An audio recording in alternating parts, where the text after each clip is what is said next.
Le chef de l'État burkinabé vient de faire quelque chose d'absolument perturbant. Et franchement, personne ne s'y attendait. Et on va tous découvrir ce que c'est. Au Tchad, le gouvernement vient de s'exprimer d'une façon absolument inédite.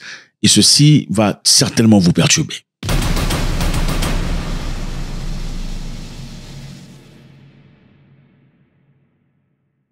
À supposer que vous marchez dans les rues de votre quartier, vous avez longtemps été soutenu par une personne qui vous donnait de l'argent pour payer les transports. Peut-être parce que vous êtes issu d'une famille difficile, vous n'avez jamais eu des opportunités financières. Et une personne généreuse, pendant un temps, s'est décidé de vous payer le transport pour aller à l'école. C'est un tonton gentil. Je ne sais pas si on en trouve toujours des gens pareils, mais bon. Dans le passé, en tout cas dans notre temps, il y en avait. Des gens aussi sympathiques qui payaient les minervales d'autres personnes. C'est-à-dire des minervales, des gens avec qui ne sont même pas aucune fraternité, mais on vous paye vos minervales. Alors la personne dit, Junior, je ne pourrai malheureusement plus te payer le transport. Ok, c'est bon, j'ai assez de responsabilités. Il rajoute, ma famille, mes nièces, mes neveux sont là, je dois en prendre en charge. Comment réagissez-vous? Numéro 1, vous le suppliez. Numéro 2, vous vous plaignez, enfin, en l'insultant, subtilement. Numéro 3, vous enfilez votre pantalon et commencez à vivre. Qui a choisi numéro 1? Écrivez votre réponse. 1, 2 ou 3. Écrivez s'il vous plaît. Arrêtez la vidéo et écrivez. Numéro 1, vous vous plaignez, demandant qu'il continue. Numéro 2, vous énervez tout en le disant subtilement, c'est-à-dire monsieur se prend pour qui? C'est pas le fait de m'avoir payé le transport qui lui donne tant d'autorité. Ou numéro 3, vous enfilez votre pantalon et commencez à vivre. Parce que c'est votre responsabilité après tout. Junior, vous n'avez plus 12 ans. Junior, vous êtes adulte. Pour chaque homme qui se respecte, je pense qu'il arrive un moment où on dit c'est bon. Je pense que monsieur m'a assez aidé. Il a été assez gentil et généreux et sympathique avec moi. Je pense qu'il est temps que je prenne charge de ma propre vie, n'est-ce pas? Un homme réel ne se plaint plus. Okay? On est reconnaissant de tout ce qu'on a fait de positif dans notre vie. Alors pour ça, on va pas se plaindre. Et pour ça, on ne dira pas de négativité.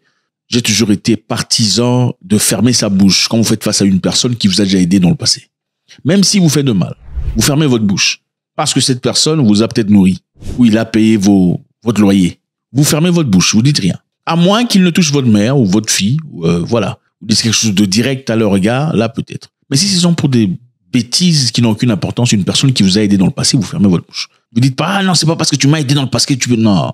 Au Tchad, il y a eu suspension, les amis, des délivrances de visas américains pour 90 jours. Donc il n'y aura pas de visa américain délivré au Tchad pour 90 jours. Aucun rendez-vous ne peut être pris à l'ambassade américaine à N'Djamena. Contrairement à ce qui s'est toujours passé dans le passé, le message a été désormais affiché sur le site de la représentation diplomatique américaine au Tchad depuis le 25 mars. Plus de visas pour les Tchadiens, personne n'ira aux États-Unis d'Amérique. Donc les États-Unis suspendent la délivrance des visas aux ressortissants tchadiens pour une durée de 90 jours. C'est ce qu'annonce le ministère tchadien des Affaires étrangères dans un communiqué de presse. Donc, les États-Unis décident, avec M. Donald Trump, de suspendre la délivrance des visas américains pour les Tchadiens. Comme on l'a fait généralement, c'est pas exclusivement les Tchadiens, comme on l'a fait avec tous les pays de tiers-monde. Tous les shuttle countries, tous vos pays-là, tout ça. Pas des visas pour vous. Parce qu'on ne vous considère pas. C'est évident. Ce n'est pas politique, c'est simple. On veut vous remettre à votre place. OK?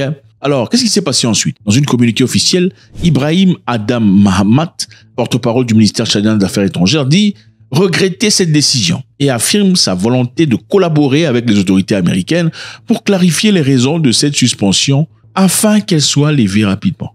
Pourquoi l'Amérique nous ferme la porte? Pourquoi les Américains ne nous veulent plus? Pourquoi? Mais qu'est-ce qu'on a fait? C'est pas possible. Nous sommes prêts à coopérer, à discuter pour qu'on... Oh, l'Amérique.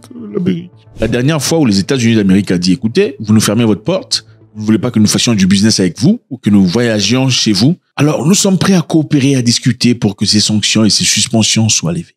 Jamais ils le font. Et se foutre de la gueule de quelqu'un n'a absolument rien à voir avec le fait qu'on ait plus d'argent que lui. C'est le fait qu'on ait plus des couilles que lui en a. Ah oui, il faut que vous le dire. Un homme, ça doit avoir des trucs là-bas en bas. En tant qu'homme, on n'accepte pas n'importe quoi. Quand une personne te ferme la porte, des fois tu dis merci, il prend la clé. Au revoir. Et même si cette personne, quelquefois, vous fait des choses ou vous aide à contribuer à votre transport, il arrive un moment où vous dites, écoutez, monsieur, je suis reconnaissant pour le transport que vous avez payé, mais écoutez, cette conversation commence à prendre une tournure absolument irrespectueuse. Hein. Je suis vraiment désolé. Vous ne parlez pas comme ça de ma mère parce que vous me payez le transport. C'est ça un homme. Un homme, ça dit pas s'il te plaît, comment je peux faire pour améliorer? Non, attendez, depuis tout ce temps-là, vous faisiez quoi? Donc, on a bloqué les visas. Il n'y aura pas de visa délivré pour les Tchadiens pendant 90 jours. On ne dit même pas que c'est pour le bon. 90 jours, vous pleurnichez déjà. Et comment vous attendez ce qu'on vous respecte? On ne peut pas vous respecter. Le respect, c'est la réciprocité. C'est comme l'a fait le Namibie. La Namibie, excusez-moi, je ne suis pas franco-lâtre. Pourquoi les Français allaient là, les pantalons? Mais attendez, la pantalon, l'Égypte, financé. Vous savez, les Français sont tellement pauvres, il fallait qu'on vous embrouille comme ça. Les Français savaient qu'ils sont tellement pauvres, ils n'ont pas de richesse, c'est-à-dire pas d'or, de diamants, de lithium et tout le bazar. Pour se donner un peu de valeur, il faut créer une langue compliquée. Pour vous compliquer l'esprit et vous faire croire que si vous parlez français correctement, c'est une richesse. Ce n'est pas une richesse. La pantalon, les jupes. En anglais, il n'y a pas la pantalon, les jupes, tout ça. Mais la communication passe. Et malheureusement, chez les francophones, quand tu écris la pantalon, on se moque de toi. Hé, regarde, tu n'es pas intelligent. Non, comment peser, estimer ton niveau d'intelligence par rapport à la pantalon sans comprendre qu'on peut être très intelligent en Swahili, super intelligent en mélangué ou autre chose. Restons dans notre histoire. Mais c'est pas fait. Les Américains n'ont rien confirmé. Les États mentionnés auraient un délai de 60 jours pour rectifier ce que Washington considère comme des manquements sécuritaires. Pour le moment, les informations ne sont pas encore confirmées officiellement par le gouvernement américain. C'est-à-dire, faites l'examen correctement. Écrivez comme je vous le dis, sinon vous n'aurez pas les codes. Entrez dans ma maison correctement, laissez les chaussures dehors, sinon vous n'entrez pas dans ma maison. C'est un peu ça. Rectifiez ce qui se passe chez vous, sinon vous n'aurez pas de visa. C'est comme si les États-Unis, c'est le paradis, en fin de compte. Aucun respect. Moi, je me dis, je n'autoriserais, si j'étais président de la République, je n'autoriserais pas ce genre de discours. Comment pouvez-vous vous permettre de rabaisser toute une nation comme ça? Nous sommes prêts à travailler avec vous pour que cette histoire soit levée. C'est-à-dire quoi ça? Nous avons tous les amis que ceci, c'est suite à Donald Trump, il y a une dizaine de jours, une liste a fui quand la mise en place des restrictions d'entrée sur le territoire américain pour les ressortissants de 43 pays, dont 22 États africains. Sur 43 pays, 22 pays africains. Le monde est grand, hein, mais on prend la moitié, ce sont des Africains. Vous suppliez pourquoi? Il faut se respecter. Si on ne veut pas de vous, vous dites au revoir. Les Africains font très bien quand il s'agit d'humains. Ok, vous allez chez quelqu'un, on ne vous reçoit pas immédiatement. Ah non, il m'a fait attendre. J'étais assis devant la porte pendant 30 minutes. Il ne me respecte pas. D'ailleurs, je suis venu chez lui, il me parlait même. Ça, vous faites très bien. Voilà pourquoi je ne pars plus chez lui. Voilà, vous faites très bien ça. Mais quand il s'agit d'un visa, vous pleurnichez. L'Afrique est le seul continent où les gens prient pour le visa. Je répète. L'Afrique est le seul continent où les gens prient pour le visa. Jeûne et prière. Vous allez à la montagne pour prier pour le visa. Vous priez pour le visa. Vous priez pour les mariages. Vous priez pour les voyages. C'est triste. Comment pouvez-vous gagner une guerre en tant qu'une armée si vous priez pour le visa? Non, attendez. Vous allez gagner comment? Ça commence là à l'intérieur. Si on ne vous donne pas le visa, on ne vous donne pas le visa. C'est-à-dire, améliorer chez vous. Vous êtes riche. Vous avez l'uranium. Vous avez tout le bazar. Vous priez pour le visa. Pourquoi? C'est honteux. Ibrahim Traoré. On va au Burkina Faso.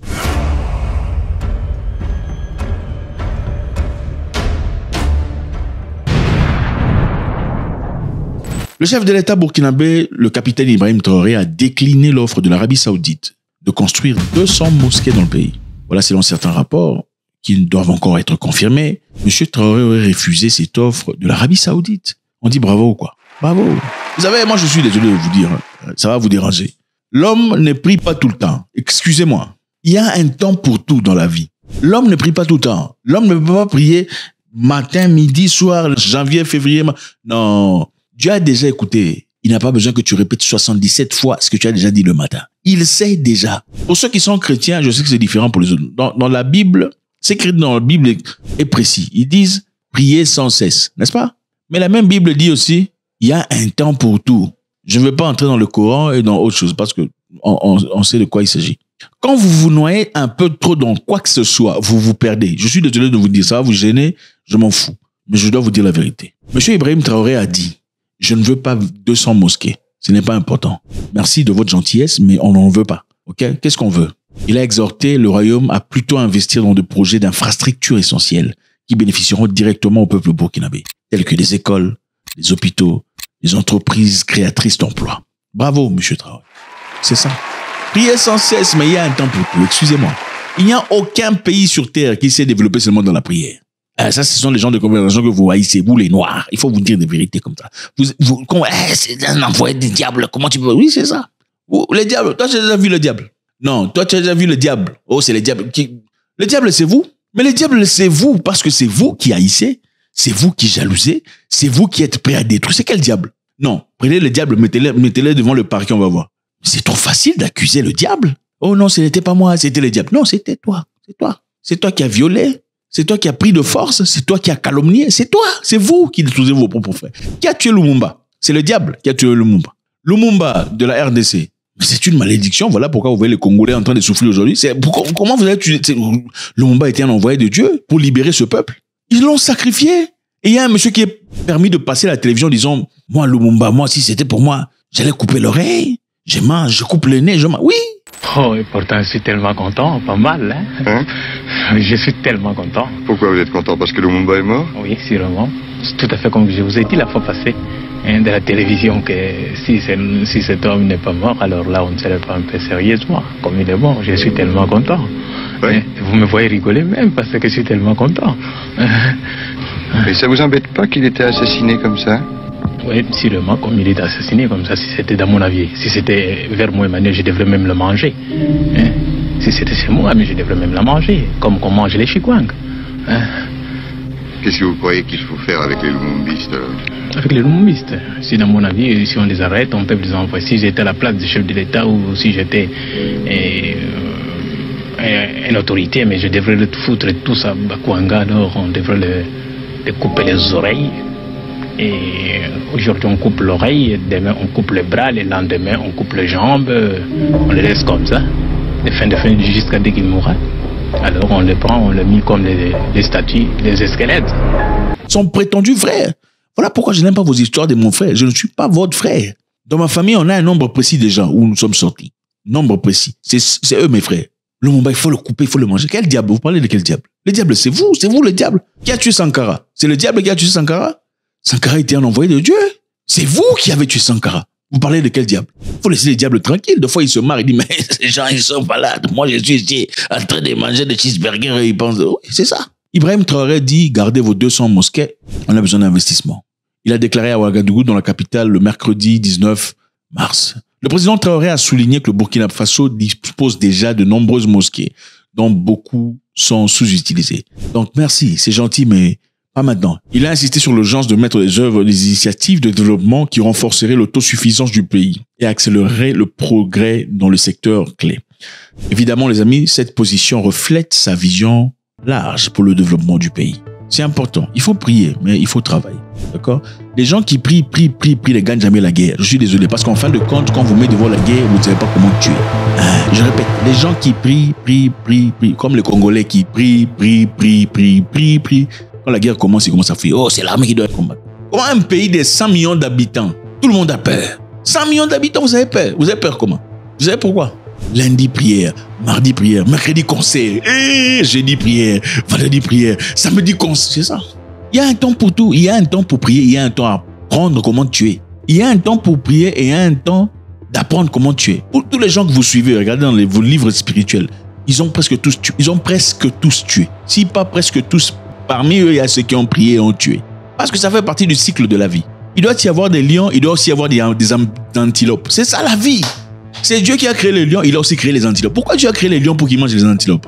Tu penses que l'antilope dit que Dieu est juste? Non, l'antilope ne pense pas. Il se dit, bon, pourquoi Dieu peut faire que moi, je commence à courir toute ma vie pour pas être mangé par les lions? C'est ça la réalité de la vie. Il faut s'apprêter pour la guerre.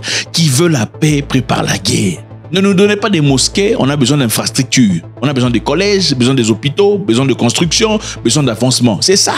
Arrêtez de prier, oh que Dieu arrête la guerre. Dieu n'arrête jamais des guerres. Les guerres ne s'arrêtent jamais par Dieu comme ça. Jamais. Il faut aller se battre. Le sang doit couler. Ça fait partie du cycle de la vie. Il faut se réveiller. Un homme ne prie pas du matin au soir. Et c'est bon. Et il va au terrain. Il va suer, quelquefois tomber, parce que c'est ça sa destinée. Au nom du nom de sa famille. Il y a une grande différence entre les hommes et les omelettes. Et être un homme, ce n'est pas porter un pantalon ou fumer une cigarette. Ce n'est pas ça. Regardez, un pays petit comme ça, avec des hommes, peut dérouter toute une grande nation comme ça avec des moutons. Simple. Les prières. Vous servez à quoi? Vous priez, tout stade priez. Mais quand il faut défendre le pays, vous êtes incapable. Vous servez à quoi? Mais aller au paradis, est-ce qu'il n'y a pas moyen de vous jeter dans l'eau comme ça vous allez tous aller au paradis? Ou bien que, puisque ça c'est un péché, il n'y a pas un moyen d'entrer en jeûne et prière et de partir à travers les jeûnes et prières comme ça vous allez au paradis? Ça sert à rien, c'est le beau. Ce sont des mangeurs inutiles. Ce sont ces gens-là que Bill Gates voulait finir. Monsieur Traoré ne veut pas ça. 37 ans d'âge. La sagesse n'a absolument rien à voir avec l'âge. Il y a des gens qui sont nés avec un grain de grandeur. Ce sont des choses qu'on ne copie pas. C'est impossible. Soit tu l'as ou tu ne l'as pas. God bless.